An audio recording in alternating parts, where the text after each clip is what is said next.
Hello. I want to make a brief attempt to respond to a little piece of conversation that Anjan and I were having by text message, and has something to do with the idea of bliss or Ananda. And yet it appears to be that bliss or Ananda is still dualism, because there's a me and there's a bliss. Something to do with that. And I want to draw a couple little comparisons to make an attempt to try to respond to what we were talking about. This may be useful, or it may be very, very off track, but I want to talk about two things to start with. One is the idea of the 5 koshas, and the other is the 4 levels of awareness as mapped out by Patanjali in the Yoga Sutras. In Sutra 17, Patanjali talks about Savitarka, then Savichara, then Sananda, then Sasmita, and finally Asamprajnata Samadhi, or objectless concentration. Savitarka is concentration with gross objects. So whatever object on which I am concentrated or meditating, there are things in my periphery. Sitting here in the periphery is a calculator, and over here is a pen, and over there somewhere there is a little shelf thing. There's a picture on the wall. There's peripheral things around. There's a gross object and there's peripheral things. These are gross objects. Subtle objects are the senses and lights and subtle sounds that have no form.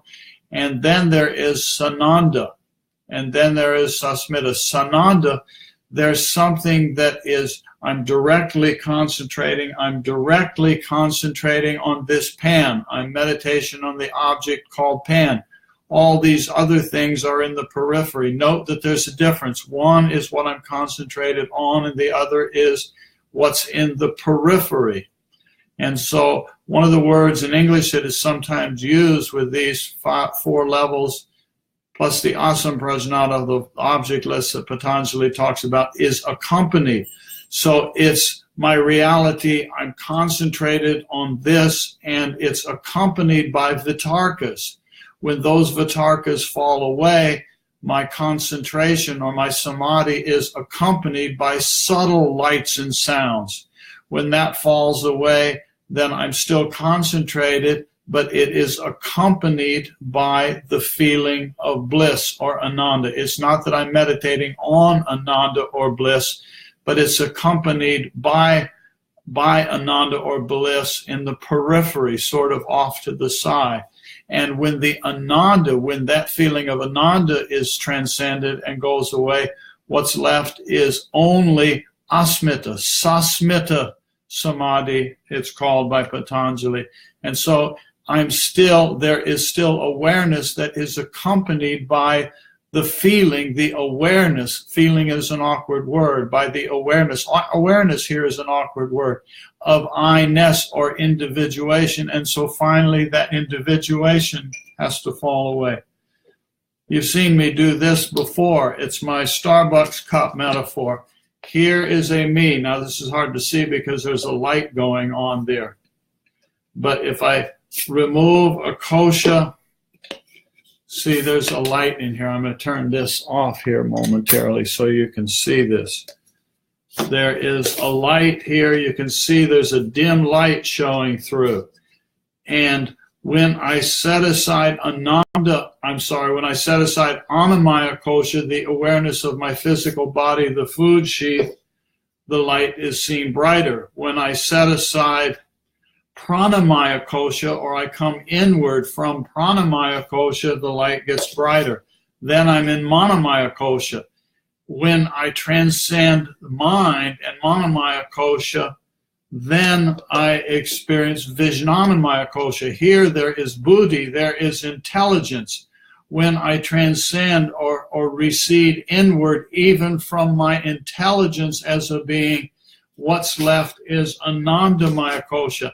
Now this Ananda is not experienced here in front of me, in my face, so to speak, but it's in that periphery. It's there, but I'm not focusing on it.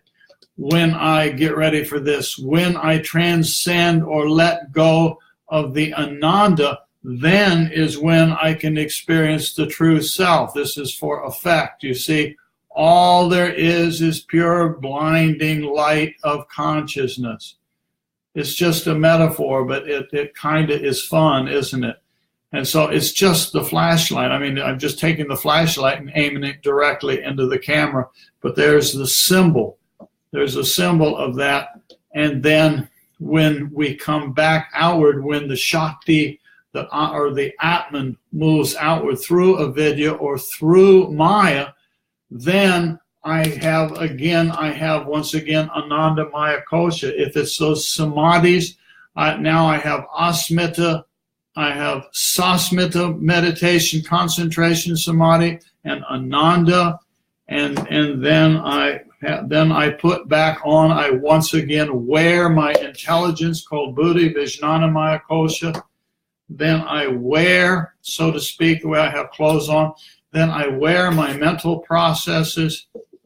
And then I wear or manifest outward and put on my pranic sheath. And then once again, I wear or put on my physical body. And the light of consciousness is still there, but it's very dim. So when we look at another person or a tree or a bird or a cat or a dog or anything in life, we can see the evidence of life there, but it's shining out through levels and layers of manifestation, so we don't see it in its true self. We see it through this filtering process. And again, one of the things I'm wanting to say is that the consciousness is accompanied by all these levels and layers. All of the ways we talk about levels and layers and the levels that are in Om mantra. The Vaishvanara, the Tejasa, the Prajna, and finally the Turiya. So here's the Turiya, and here's the three worlds. Tripura Shakti, Tripura.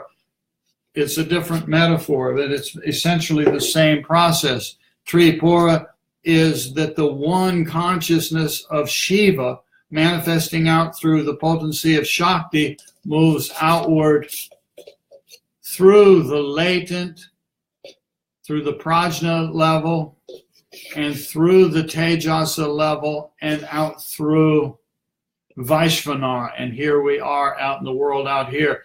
And so this is the A, this is the U, and this is the M, the of Om.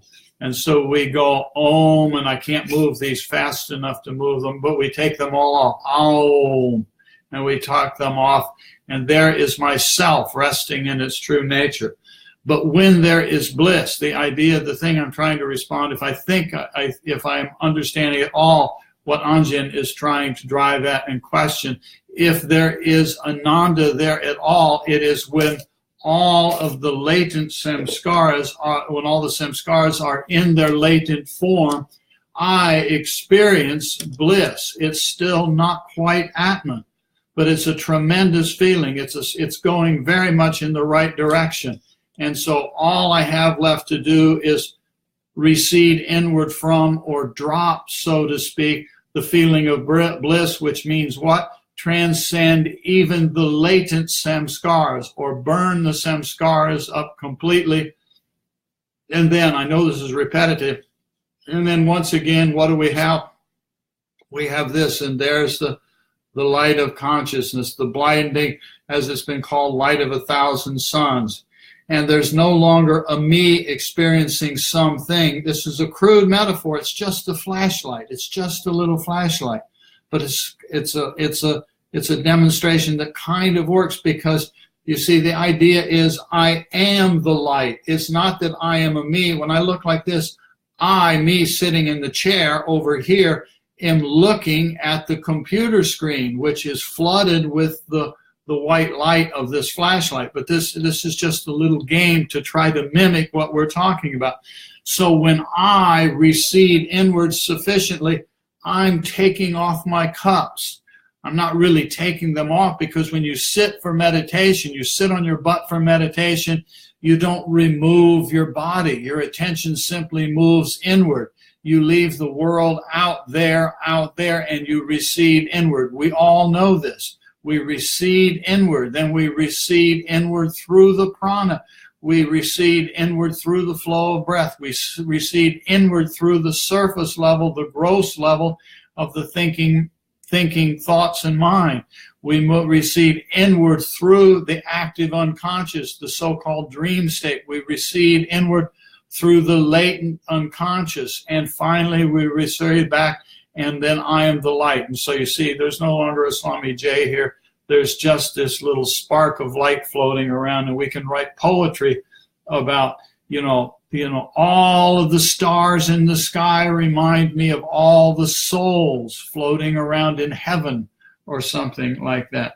Anyway, it's a crude way of saying it, but it's an attempt to try to talk about when we are experiencing, if I got it correctly, what Anjan was talking about, when we are experiencing bliss, the Ananda, it is still duality, but so to speak, barely. I mean, duality is duality. In some sense, there's no difference between the duality of the latent unconscious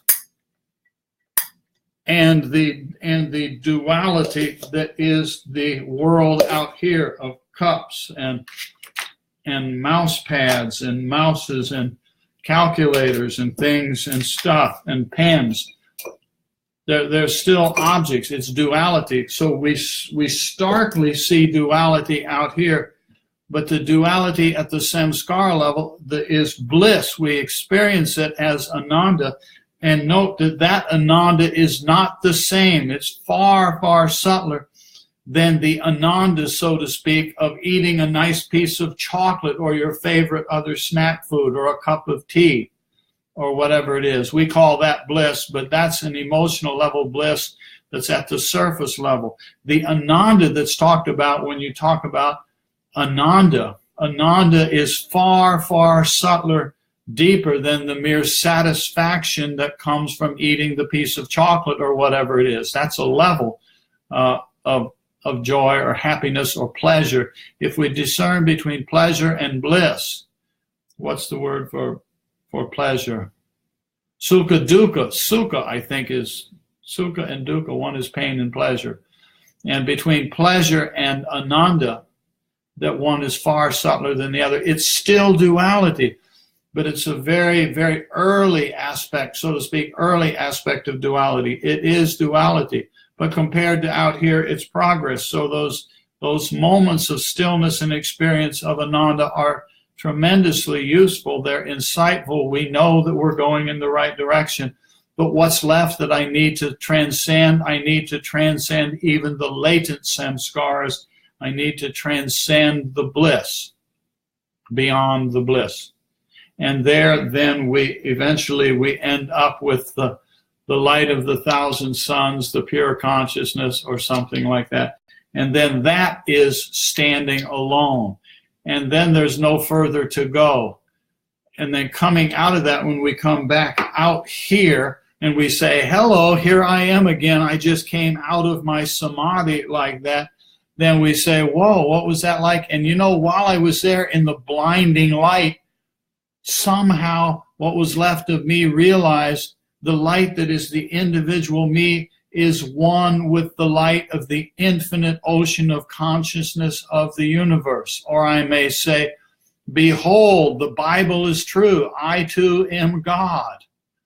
I and the Father are one, to borrow the words that Jesus said. We may have that kind of experience, but to put that in words comes after we put back on our koshas, because it's only in our external koshas, our external sheaths out here in Vaishvanara, that we use language. So when we are there in that state and we have let go of all of my cups and all of my identities, I cannot say anything. I cannot speak. I cannot use the indriyas. I cannot do karmendriyas. I cannot speak. I cannot smell and taste and see and touch and hear. And this statement of it being like the light of 1,000 suns, it's because we just don't have any way to explain it. And one of the last things that happens before we totally surrender into that is the blinding light. It's just the way this works. I hope this is a little bit useful. I'm going to be quiet there, and I hope this serves as some utility. It was prompted again by texting conversation that Anjan and I were having in the messenger box, and I thought I'm going to turn this on and at least attempt to comment on this. So again, remember the idea that there are levels, whether we're talking about something like the 4 levels that Patanjali maps out in Sutra 17 of the Yoga Sutras, or the koshas, the 5 koshas, which equates to the 5 Starbucks cups. You work with what you got. They couldn't use Starbucks cups metaphor a couple thousand years ago. They hadn't invented yet Starbucks, but now we have Starbucks, and they have a little goddess. Maybe her name is Shakti, and Shakti manifested out of the Shiva that is the cup, or something like that. I just made that up too. This is what we do. All we can do is tell stories, and they're like signposts attempting to point and this cup here, I just noticed, by the way, is the Raj cup, and Raj will be here on Wednesday. And so this cup will be the external, this will be the outermost cup called Raj. And we will all know that underneath the Raj, there is none other than, where did she go? Shakti. Shakti has manifested outward as a Raj. So all in good fun. It's all we can do is play. So hope this is useful. Oops, speaking of which, there's Anjan and Nellie are there, and Joe is there. I'm being monitored by Joe. It's not very good Sanskrit, Joe, but hopefully it does something. All we can do is play. What did I do with Atman? There's Atman. One more time. There is there. See, I am the light. I am the light. I am the light of God. How's that? Hi, Johnny. All we can do is play. But isn't it fun? We should have fun with this stuff. All righty. I'm going to end this now. This doesn't have an end button. It has a finish button. So I'm going to hit the finish button here. Okay. Bye-bye. I see little hearts floating by, but I don't know whose they are. Oh, that looked like a Nellie heart. Hi, Nellie. And that one was a Joe. I think that was a Joe. That was a Nellie. They only come up for a fraction of a second. That's a Johnny. There's several Johnnies. So when they pop up on the screen here, they don't last very long, and they're very small. About 1/8 of an inch, or what's that, about 2 millimeters. And so they're very small. And there's a Joe again, and there's a smiley face. I don't know how you get those to come, but that's fun. So thanks for playing, everybody. Okay. Fellow table talkers. All righty, bye-bye. And this, of course, is the silence after the Om. And in case you forgot where that is, it's there. There is the, see here, I have one more prop here. You see, it's the silence after the Om. You see, it's coming out of the Om.